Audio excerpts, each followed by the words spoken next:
created music, he orchestrated this potent tool primarily for his praise and worship. God is the author of music. Music is for worshiping and praising God. That's the primary thing it's supposed to do. But there was a distortion in this divine plan. When the enemy said, "I will ascend above the heights of the clouds, I will be like the Most High." But he was cast down from heaven. Being a master of deception, he has doubly distorted and corrupted the beautiful gift of music as he desperately leads many astray by deceptively instilling in the minds of the unsuspecting a culture of satanic worship through the use of symbolisms in music. One of the areas you must be very careful is in music. Symbolisms. Music. And I've warned, and you need to take this seriously. These symbolisms show up in imagery that lure many into worshiping occult practices, promote sexual perversion, and other immoral vices such as drug addiction and drunkenness. And in lyrics that blaspheme and glorify rebellion against God and His Word.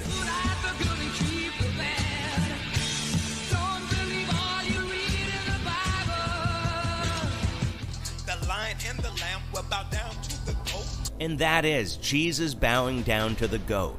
Once again, goats are unbelievers, or at worst, Satan or the Baphomet. And even if it did mean greatest of all time, it makes no sense to have Jesus bowing down to himself. Unwittingly, the young and unsuspecting rave about these and idolize the bearers of these demonic depictions. When it comes to music and dance, they're connected to your emotions, directly connected to your soul. And that's what Satan wants. He wants to make connection with your soul. And the ultimate plan is to deter us from getting to relate properly with God and to get us to be a worshiper of the devil. You can't help but come to the conclusion that there is a purpose-driven objective on behalf of these people to communicate a specific idea to the audience. They are telling a story, and that story, that narrative, is deeply rooted in occult symbolism, and it's putting it out on blatant full display, and it's mocking Christianity. In 1946, which was 76 long years ago, a Satanist by the name of Alice Bailey, who was also regarded as one of the founders of the New Age movement, wrote a 10-point charter to destroy and eliminate Christianity so that the New Age philosophies may become the one world religion for the world. The 10-point charter by Alice Bailey are as follows. Number 1, take God and prayer out of the education system. 2, reduce parental authority over the children. 3, destroy the Judeo-Christian family structure or the traditional Christian family structure. 4, if sex is free, then make abortion legal and make it easy. 5, make divorce easy and legal. Free people from the concept of marriage for life. 6, make homosexuality an alternative lifestyle.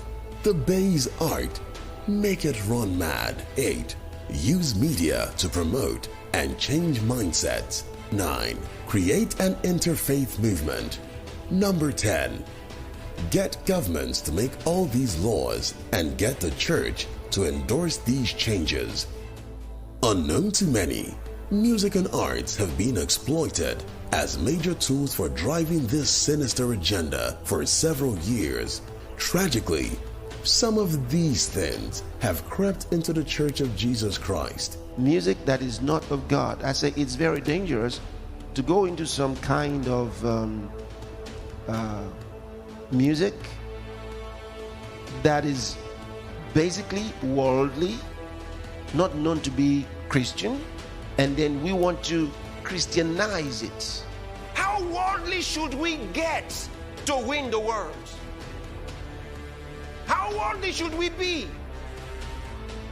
to win the world.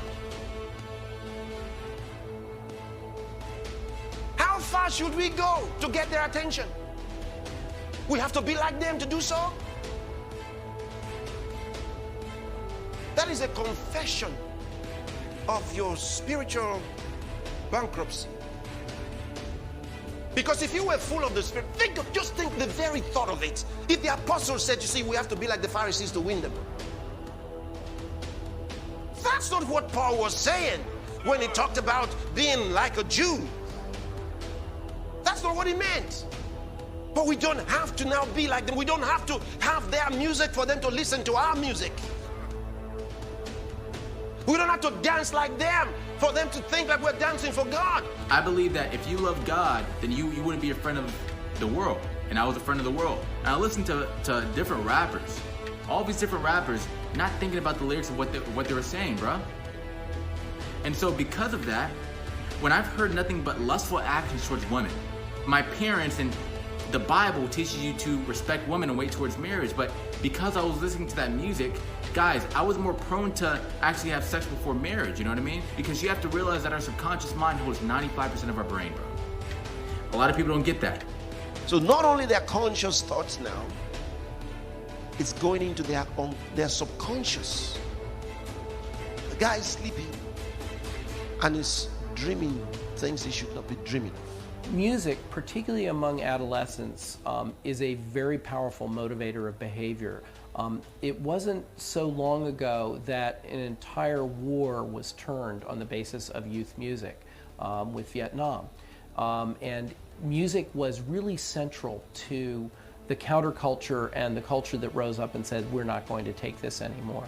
I don't think we should underestimate the power of music, because music touches the limbic system, or the emotional system of our brain, which actually, though slower than other parts, can overwhelm all of the other parts. We can't expect a system to be put together that will perfectly protect us.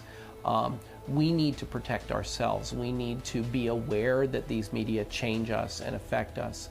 In the process of time, the demons start coming into their lives, because it's an invitation to devils. First, unclean thoughts. Either they might be thoughts of fear, or they're thoughts of a sensual nature.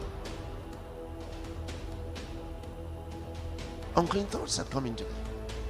You find a Christian, a nice Christian, who loves the Lord, but now he's struggling with unclean thoughts, dirty thoughts, sexual thoughts. And he doesn't know where they're coming from. They're coming from the dance, they're coming from the music. They're coming sometimes from the books they're reading. How does Christ come into the heart of a man? When you believe in Jesus Christ, he comes into your heart. You don't see the process. It's not like you have a feeling and then somehow you're witnessing that Christ is coming in right now. He's coming in. Oh, he has entered. No. Just by believing. All you do is you open your spirit to God, the Lordship of Jesus Christ, and bam, that's it. The light of God has come into your heart. The same process. You open those things and you're looking at things that the demons have inspired. Once your heart goes out to them, that's it. You have demons following you from then on. I said reggae, for example. Where did it come from? What's the source of reggae music? Music is psychology, see? And if the music does not penetrate the heart, the soul, and the mind, and the body, then you ain't gonna feel it. Because reggae music is not something that you hear, it's something you feel. See? And if you don't feel it, you can't know it. See? It is a spiritual music with spiritual ingredients for spiritual purposes. And I've never seen anybody who was into reggae for a long time and didn't have demonic activities come into his home and into his life. And I'm serious.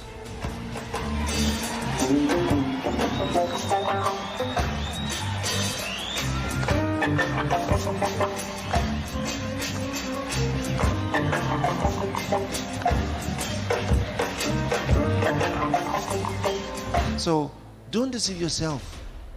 So, well, God has called me into this.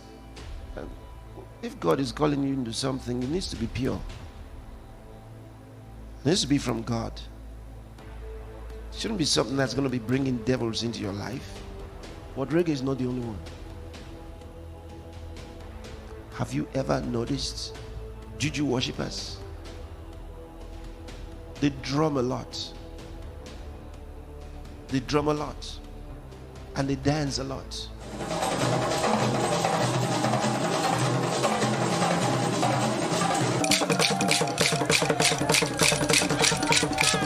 A lot of the dancing steps that people get from the world, a lot of them are to demons.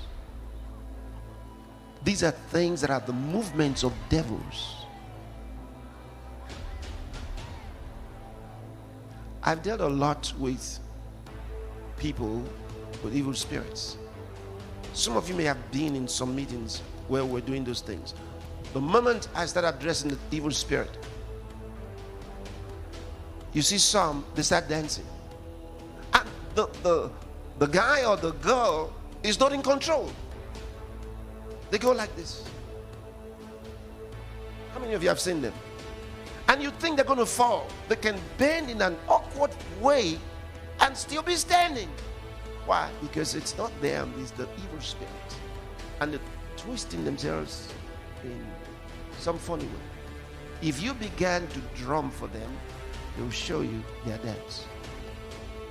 The same dance that they do at the shrines.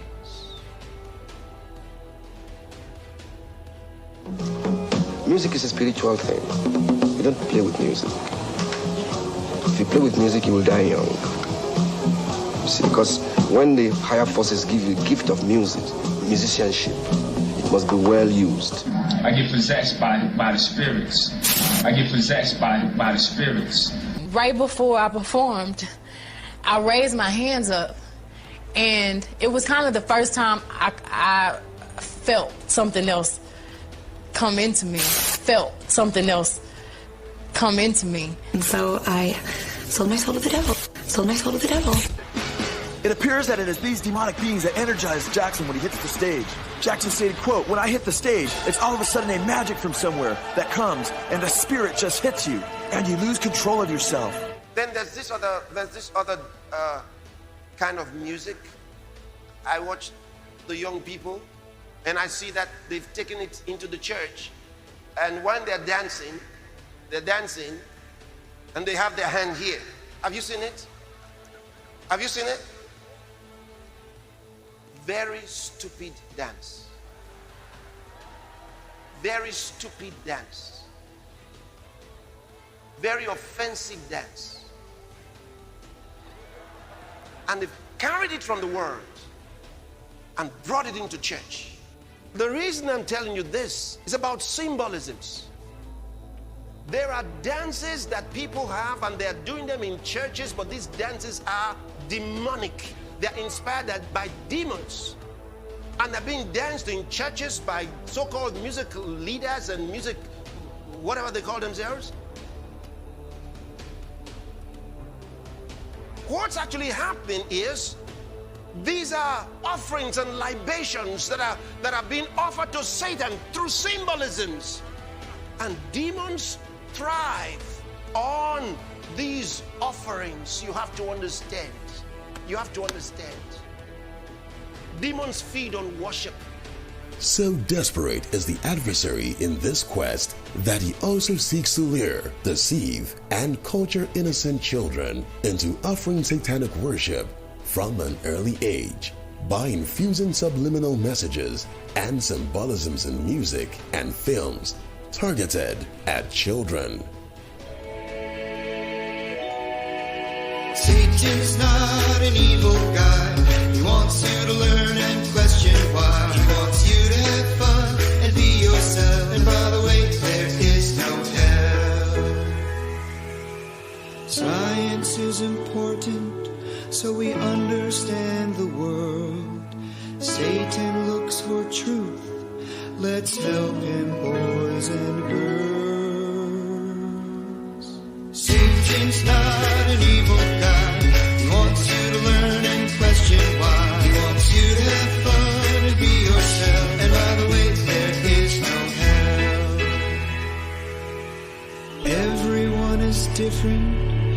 and that's okay with Satan.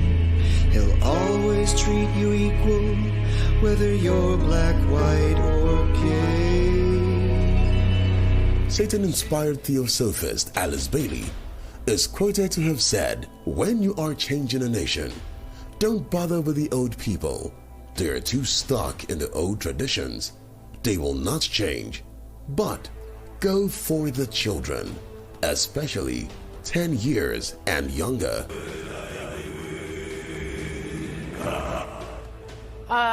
Does this look wholesome to you? This video alone could freak out parents, but the Satanic Temple is trying to reach students by getting into elementary schools nationwide. The group says it's an alternative to a Christian-based after-school program. Denver 7's Mark Boyle's been looking into this, and Mark, they say it's a kid-friendly club. That's right. Hard to believe, but that's exactly what they preach here. And this is the parental permission slip that they're handing out so your kid can participate. Here's the After School Satan website. They even have a children's book dedicated to this. Now, they say there are some wholesome activities and lessons to be learned, but others believe it has no place around children. It could turn into one hellish extracurricular activity. That is, if the Satanic Temple has its way. We're not actually talking about Satan and Satanism because we have no interest in converting. It's just that in our religion, science and reason is what is the most valued. We do not believe in an actual devil.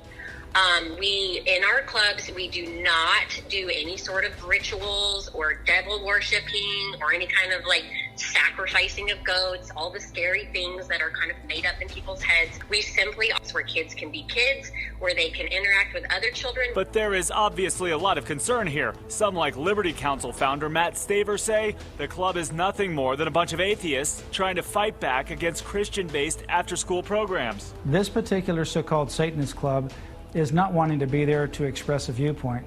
They're wanting to disrupt the process. I want to say that everybody's entitled to their beliefs. However, I feel like that's just a little odd.